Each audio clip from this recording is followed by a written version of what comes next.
والا اور کرتوں کو انقلاب کی طرف لانے والا جس شخص کا نام ہے وہ شہید چمران ہے. یعنی حزب اللہ لبنان نہ ہوتی، فادر آف حزب اللہ اگر کہا جائے تو شہید چمران ہے، جس نے یہ تنظیم بنائی، اتنی مضبوط تنظیم بنائی. یہ لوگوں کو خدائی بناتے تھے. یہ بڑا مشکل کام ہوتا ہے کہ گنہگار کو گناہوں کی دلدل سے نکال کر حر بناؤ. یہ حسینی کام ہے، یہ بہت بڑا کام ہے. آپ میں سے اگر کوئی جوان کسی جوان کو گناہ سے نکال کے لائے، یہ سب سے بڑی عبادت، ایسے بڑی عبادت ہو نہیں سکتی. من احیاء فکانما احیا الناس جميعا. جس نے ایک انسان کو زندگی دی، اللہ کہتا ہے تو نے پوری کائنات کو زندہ کر دیا. وفیک عالم الاکبر، کیونکہ ایک ہی انسان کائنات کے برابر ہے. ایک انسان کی صحیح تربیت ہو جائے اور وہ خمینی بن جائے تو پورے ملکوں کو انقلاب میں بدل دیتا ہے. ایک انسان اگر واقعاً اس میں تہذیب آ جائے، اہل بیت کی زندگی کا طریقہ آ جائے. تو شہید چمران کہتے ہیں مشہد کی گلیوں میں ایک جوان تھا جو بہت گالیاں دیتا تھا. غصہ آتا تھا تو لوگوں کو صبر نہیں تھا، طاقت نہیں تھی، کنٹرول نہیں تھا، تو لوگ اس کو نام سے نہیں پکارتے تھے، ہمیشہ کہتے تھے یہ کتا ہے. اس قدر گالیاں دیتا تھا کہ لوگوں نے کہا یہ کتے کی طرح بھونکتا رہتا ہے. شہید چمران گزرے، وہ جوان کھڑا تھا، کہا شہید اس سے بات نہیں کرنا. شہید نے کہا چھوڑ دو، کئی لوگ دکھنے میں برے ہوتے ہیں. ہاں اخلاق ہوتا ہے آدمی کا، کوئی تند اخلاق، کوئی تیز اخلاق والا، لیکن اگر ان کو تھوڑی سی اللہ کی معرفت مل جائے. ایک فارسی کا لفظ ہے جرفقہ، یعنی جس طرح آپ لائٹر جلاتے ہو نا، تو کبھی کبھی ایک آگ کا جو چمکنا ہوتا ہے وہ کبھی کبھی پورے محلے کو آگ لگا سکتا ہے. تو اہل بیت کبھی کبھی ایک تنک کا آگ کا لگاتے تھے اور وہ پورے وجود کو نورانی بنا دیتے تھے. صرف ایک تنکا کافی ہوتا ہے، ایک جرقہ کافی ہوتا ہے انسان کے وجود کو.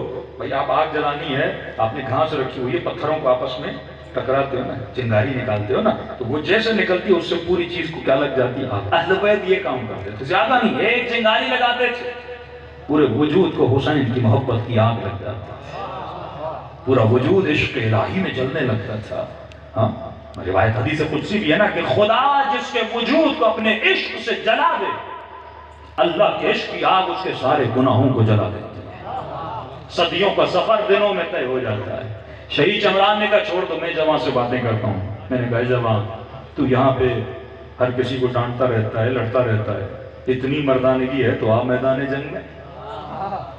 اتنی غیرت ہے جو لوفر لوگ ہوتے ہیں نا، آپ نے دیکھے ہوں گے جگہ جگہ غیرت ہی ہو کے گھومتے رہتے ہیں. اتنی تجھے لڑنے کا شوق ہے تو مردانگی دکھانی ہے، آ میدان جہاد میں. کیوں نہیں آؤں گا، مجھے کوئی لے کر نہیں جاتا. سب کہتے ہیں کہ تو ایسا ہے، تو ویسا ہے، میں تجھے لے کر جاؤں گا. شہید چمران سے عراق اور ایران کی جو جنگ چل رہی تھی اس میدان جہاد میں لے کر آئے. ایک ہفتہ لڑا، لڑتا بھی اچھا تھا، بڑے غصے والا تھا. ایک دن شہید چمران کہتے ہیں میں نے دیکھا یہ خوب گالیاں دے رہا ہے مجاہدین کو. کیا ہوا ہے؟ اب میں آیا، مجھے بھی اس نے وہ گالیاں سنائیں جو میں نے زندگی میں سنی بھی نہیں تھی. واقعاً بعض لوگوں نے گالیوں میں پی ایچ ڈی کی ہوتی ہے، پتہ نہیں کہاں سے لاتے ہیں یہ جملے. ایسی ایسی گالیاں، ایسی گالیاں دی، ایسی گالیاں دی. شہید چمران کے میں خاموشی سے سن رہے تھے. جب گالیاں ختم ہوئی کہ دے کیوں رہا ہے؟ بتا تو صحیح مسئلہ کیا ہے؟ کہا کہ میں سگریٹ پینے کا عادی ہوں اور ان سے سگریٹ مانگ رہا ہوں، کوئی سگریٹ نہیں دے رہا، میرا دماغ چکرا گیا ہے. تو شہید چمران نے سپاہیوں کو بلایا کہ بھائی بندہ سگریٹ کے لیے گالیاں دے رہا ہے، جاؤ ایک ڈبی لے کر آؤ اس کے لیے. ڈبی لے کر آئے. شہید چمران نے خود اسے سگریٹ دی کہ ہر بندے کے سدھارنے کا اپنا طریقہ ہوتا ہے. اب وہاں پہ اس کے لیے درس اخلاق پڑھنا شروع کر دیتے، سگریٹ اچھی نہیں، وہ 10 اور سنا لیا. تو ایک بندے کو بھوک لگی اور مولوی کہے اور صبر کر. یقیناً آپ بھوک میں بیٹھے ہوئے ہیں، میں ختم ہی کروں گا ابھی. تو شہید چمران نے اسے ایک سگریٹ دی. اس نے سگریٹ پہ شہید چمران چلے گئے. کہہ رہے ہیں 20-25 آدھے گھنٹے کے بعد جب دماغ ٹھنڈا ہوا تو شہید کے پاس آیا.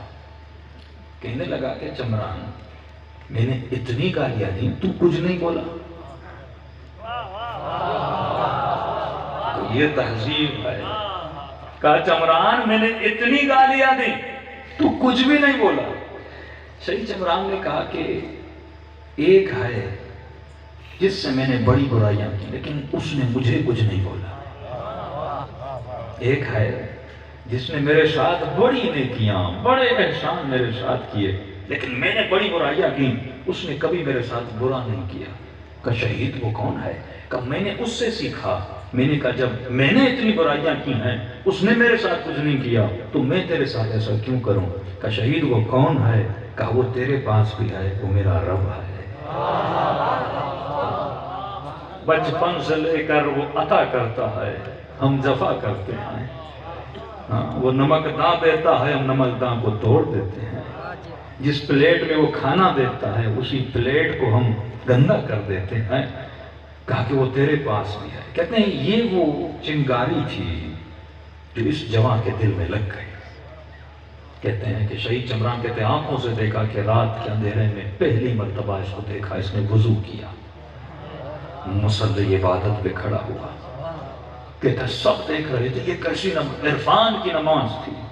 نماز میں رو رہا ہے، گریہ کر رہا ہے، پوری رات یہ نماز پڑھتا رہا اور سجدے میں روتا رہا. اے خدا تو نے اچھائیاں کی، میں نے برائیاں کی، تو نے نیکیاں کی، تو میدان جہاد میں لے کر آیا، تو نے دل میں حسین کی محبت ڈالی، تو نے علی والا بنایا، تو نے ایسی ماں دی جس کے دل میں علی کی محبت تھی. لیکن میں نے کیا کیا؟ کہتا پوری رات روتا رہا، نماز شب پڑھی روتا رہا. کہ صبح کی نماز میں یہ کھڑا ہوا دعا کرتا رہا، اے خدا اب اس دنیا میں رہ کر عشق ہو جاتا ہے نا بندے کو پھر دنیا اسے اچھی نہیں لگتی. کہتے معشوق سے ملوں اب دنیا میں رہ کر کیا کروں گا؟ کہ پوری رات دعائیں کرتا رہا، اب شہادت دے، میرے گنہگار جسم کو ٹکڑے ٹکڑے کر کے پاک کر دے، اسے جسم کو سزا دے کر پاک کر دے. کہ صبح کی نماز پڑھ ہی رہا تھا، یہ کھڑا تھا، وہاں سے ایک میزائل آیا اور جہاں پہ یہ کھڑا تھا وہیں پہ لگا. اور سب سے بہترین شہادت اگر ہوئی تو اس جوان کی ہوئی. نیک نمازی لوگ دعائیں کرتے تھے شہادت ملے، ان کو شہادت نہیں ملی. اس نے ایک رات میں دعا کی کہ بالکل ایسے لگ رہا تھا کہ رات کو ہور کی طرح